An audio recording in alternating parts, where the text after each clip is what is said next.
La préparation mentale avant un match. Je m'appelle Adrian Davis, ancien joueur de football professionnel et fondateur, président d'Athletic Academy. Comme toujours, ici avec des expériences, des conseils, des histoires pour vous aider sur votre chemin pour accomplir vos objectifs comme jeunes athlètes. Guys, aujourd'hui, on parle d'un aspect trop souvent négligé, mais qui fait toute la différence sur le terrain. La préparation mental avant un match. Être prêt physiquement, c'est une chose, mais être prêt mentalement, c'est ce qui permet à performer au maximum, peu importe la pression, peu importe l'adversaire. Guys, aujourd'hui, je vous donne 5 stratégies essentielles que vous pouvez utiliser pour vous préparer mentalement pour votre prochain match de football.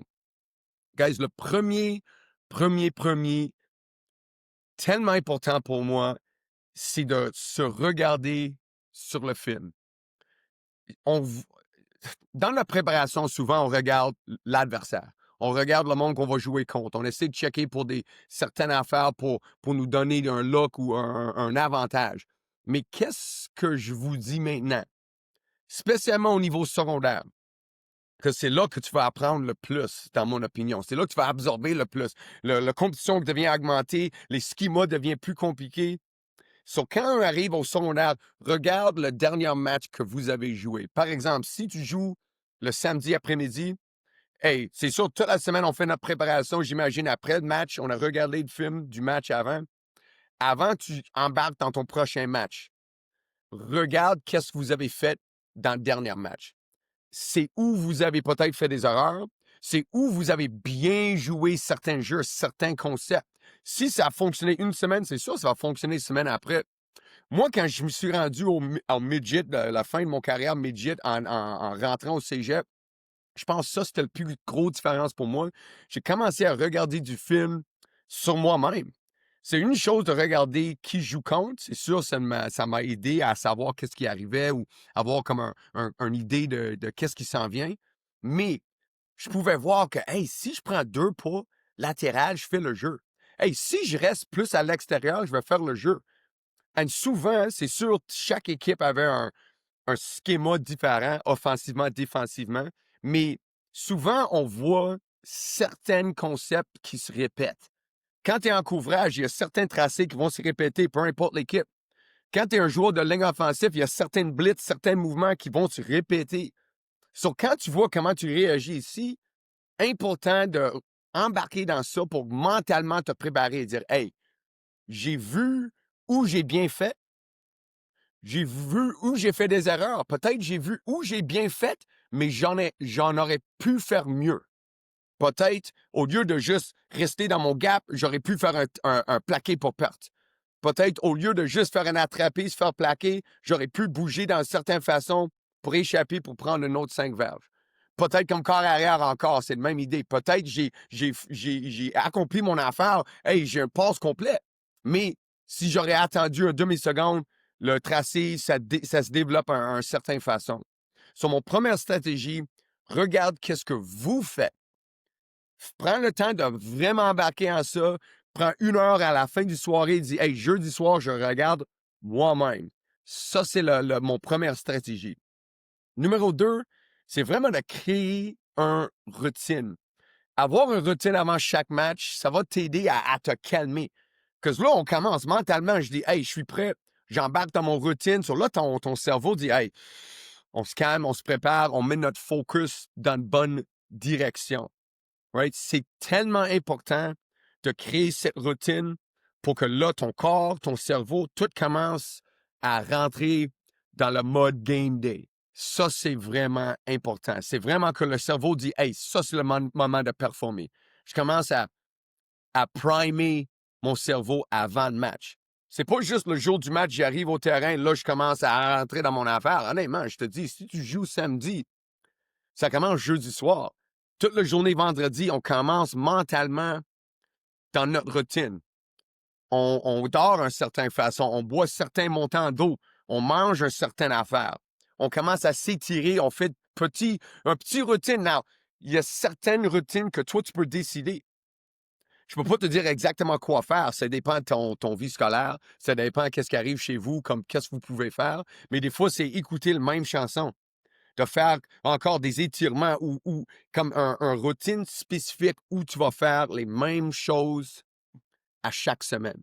So là, peu importe, le match est vendredi, il est samedi, il est dimanche, parfait. 48 heures avant mon match, je fais la même routine pour que j'embarque mentalement déjà dans mes affaires. Je veux juste me préparer and flip the switch, on dit en anglais.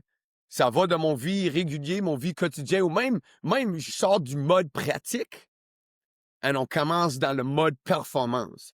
Game day. Déjà prêt dans mon mental. So, créer une routine qu'on va répéter chaque fois, tellement important. Dans cette routine, numéro 3, c'est de fixer des objectifs concrets. Pas juste je veux bien jouer. C'est pas assez. Il faut aller plus loin. Je veux réussir mes 3 premières assignements. Je veux finir chaque jeu en sprint. Je veux garder mon focus sur mes clés. Encore, ça, c'est quelque chose que tu peux voir dans le film. Est-ce que tu manques quelque chose? Peut-être que tu dis, hey, 80% du temps, je cours assez fort, mais là, il y avait un 20% que je joguais trop. J'ai pas donné l'effort que je veux voir sur le film. Je vais changer ça. Ça peut être des affaires de même, c'est sûr. Ça peut être aussi quelque chose de spécifique. Hey, je veux 5 plaqués. Je veux faire 3 attrapés. Je veux faire 15 courses au sol. Certaines choses, tu peux pas contrôler. C'est sûr, il y a des coordinateurs qui vont appeler des jeux. Peut-être les jeux vont t'affecter si tu es capable de vraiment avoir un impact sur le jeu. Là. C'est sûr, même si tu joues linebacker, tout le monde court dans l'autre direction, ça va être plus difficile à faire tes plaqués. Mais si tu as quand même une idée de dire « Hey, je veux donner un effort incroyable, je veux jamais jogger, je veux assurer que toutes mes clés, toutes mes lectures, tout y est bien fait. » Et je te conseille de l'écrire. Chaque semaine, donne-toi une petite liste. Ça peut être aussi déterminé par l'adversaire. Tu joues contre une équipe qui fait le option. Il court le ballon 45 fois par match, il lance le ballon 3 fois par match. Mais c'est sûr, à ce point-là, on check pour des plaqués et non des passes rabattues ou des interceptions. Right? So ça change notre focus. Même, encore une fois, comme joueur, si tu sais, je suis receveur, mais il lance pas le ballon tant souvent, je veux assurer que tous mes blocs sont faits comme il faut. Je manque pas un bloc, je manque pas mon assignement. Je suis vraiment sur mes affaires. Je fais toujours le bon mouvement. Je suis prêt. Je donne mon porteur de ballon le meilleur chemin pour traverser. Ils sont encore. Tes objectifs, ça change semaine à semaine. Ça change dépendant de votre game plan comme équipe, mais aussi le game plan de l'adversaire. Mais il faut avoir des objectifs fixes, right? Des objectifs clairs et mesurables. Te garde engagé du début à la fin. C'est ça qui est important. Right? On veut être clair, on veut être vraiment quelque chose qu'on peut dire, hey, est-ce que j'ai réussi ou non? Et des fois, tu dis, hey, well, finalement, à la fin du match, regarde qu'est-ce qui est arrivé. Je voulais avoir 8 plaqués, j'en ai fait 4, mais il n'y avait pas une chance de faire un autre 4. J'ai fait le plus possible. So là, tu peux être quand même satisfait avec l'idée que tu as donné un effort, tu as fait une bonne lecture, tu as fait toutes les affaires qu'il fallait faire. Ça encore, c'est quelque chose qui peut changer. Et il faut vraiment que tu évalues à la fin si vous avez réussi ou non, mais chaque semaine, il faut se donner des objectifs. Parce que dans ta tête, quand on embarque dans le deuxième, troisième, quatrième quart, tu dis « Hey, j'ai pas fait un attrapé encore, j'ai rien fait. » Hey, tu parles avec ton corps réel, quelqu'un dit « Hey, j'ai besoin du ballon, let's go, man, moi je suis prêt. » Ou peut-être t'as échappé un ballon, je dis « Hey, ça arrête là, je suis prêt, je suis focus sur mes affaires. » Encore, ça te donne un objectif pour que là, du début à la fin, 4 quarts, 60 minutes, tu es focus à accomplir tes objectifs. Super important. Le quatrième que je pense, il est vraiment important, ça peut rentrer avec tes objectifs, mais c'est d'utiliser la visualisation et les répétitions mentales. Quand tu fermes les yeux, imagine-toi exécuter tes jeux à la perfection. On veut mettre un genre de visuel à chaque mouvement, chaque situation. Le cerveau ne fait pas toujours la différence entre une vraie répétition et une répétition mentale. Et moi, je te dis honnêtement, donne-toi un vrai script.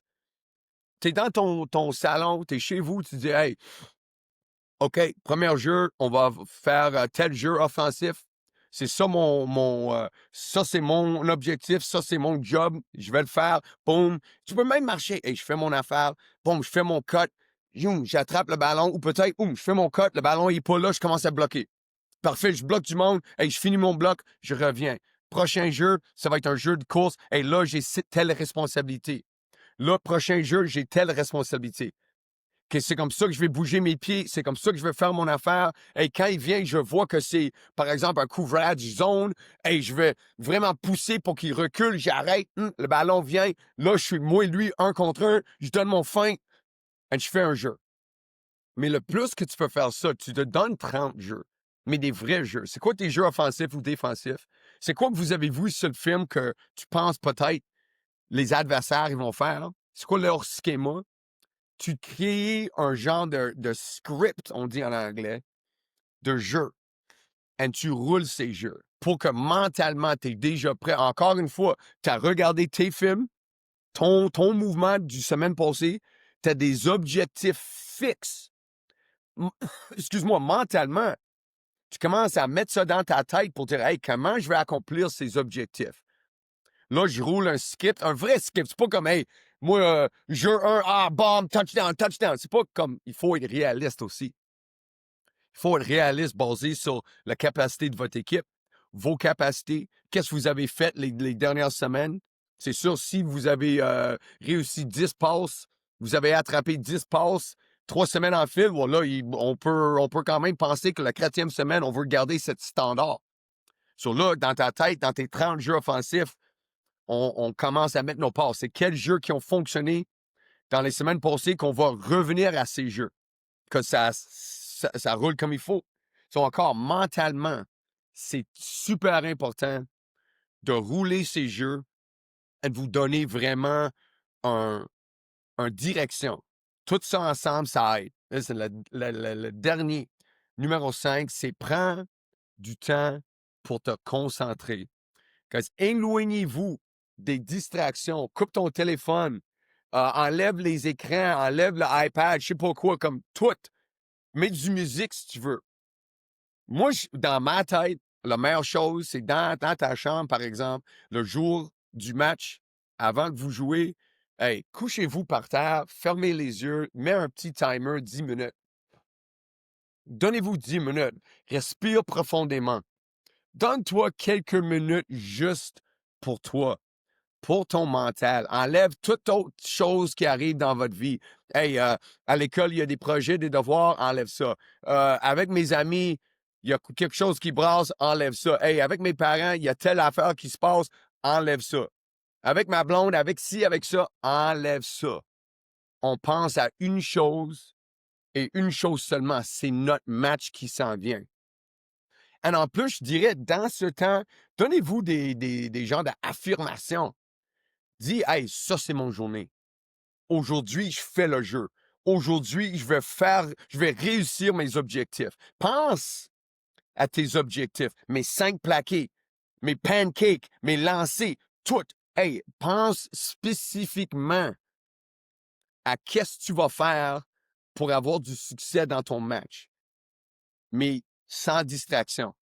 C'est pas quelque chose que tu fais en textant ton ami et tu réembarques. Prends le 10 minutes, mets ton téléphone dans le salle de bain, rentre dans ta chambre. C'est vraiment une grosse affaire. Et c'est dans ces moments que tu passes du mode everyday au mode game day. Et encore, comme j'ai dit, on flique le switch. On veut assurer que là, quand on rentre à notre terrain, dans notre vestiaire, on est déjà là. C'est pas 3-4 jeux, 1 série plus tard, 2 séries au demi, là, on est réveillé. Hey, on est là, allumé, des objectifs fixes, un focus incroyable, une visualisation de notre succès déjà prêt, des reps mentales déjà en place, évaluation de notre dernière performance, où on peut s'améliorer. Et then à chaque snap, on gagne du confiance à cause de notre plan. Il commence à se faire. Il commence à se dérouler comme on veut. Et si ça ne se déroule pas comme tu veux, tu es prêt à faire des ajustements instamment. Que ça se peut que ça ne se déroule pas comme tu veux. Ça se peut qu'il y a des défis, des difficultés. C'est sûr, ça, c'est la vie. Mais si tu es prêt, tu as mis un plan en place, c'est facile à ajuster. C'est facile à dire, hey, je vois que peut-être tel objectif n'est pas faisable, mais je te dis maintenant, mon effort va être 100% tous les jours. Il ne va pas avoir un clip sur le film où je marche, où je jogue. Je vais être au ballon le plus possible. Peut-être, par exemple, tu voulais faire plus de courses, tu es un running back, tu dis, hey, finalement, j'ai juste couru le ballon 10 fois, je voulais faire 15, mais hey, mon pass pro, il était incroyable. En plus, j'ai attrapé 3 ballons que je ne fais pas d'habitude. À cause, j'étais vraiment sur mes affaires.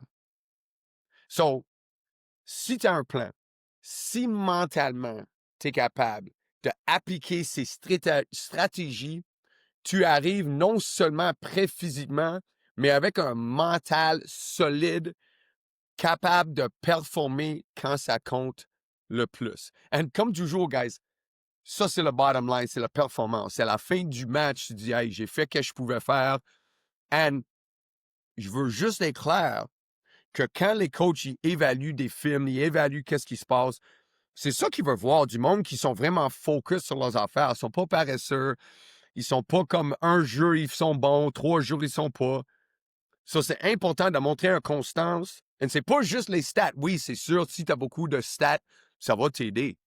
Mais si sur le film, ils voient que hey, tu joues ton gap, tu fais ton affaire, par exemple, il y a certaines positions qui vont être moins statistiques par match. Mais tu peux montrer sur un film comment tu es focus, comment tu es prêt, comment tu as préparé physiquement et mentalement. Guys, c'est pas juste le weight room. C'est pas juste qu'est-ce que tu fais hors saison ou dans les pratiques même qui vont faire la différence. Comment tu te prépares mentalement et comment tu crées ton routine pour être prêt, ça va faire une grosse différence avec ton performance. Et chaque game day, c'est une chance de démontrer que tu es un joueur impact, tu es un joueur passionné et tu es un joueur qui veut jouer ici, à ton niveau, mais aussi au prochain niveau. Guys, comme toujours, si vous voulez découvrir plus de conseils, plus d'histoires, plus d'affaires que je peux partager avec vous, c'est sûr, abonnez-vous, aimez les vidéos, mettez un commentaire comment on peut vous aider. C'est sûr, on regarde toujours pour quelque chose de nouveau à en parler. Et j'ai tellement d'expérience, je suis sûr je peux vous aider. Et si je n'ai pas d'expérience spécifiquement à ça, je vais faire des recherches, on va trouver des solutions, on va trouver des options pour aider tout le monde, peu importe la situation. Guys, merci. Bonne journée.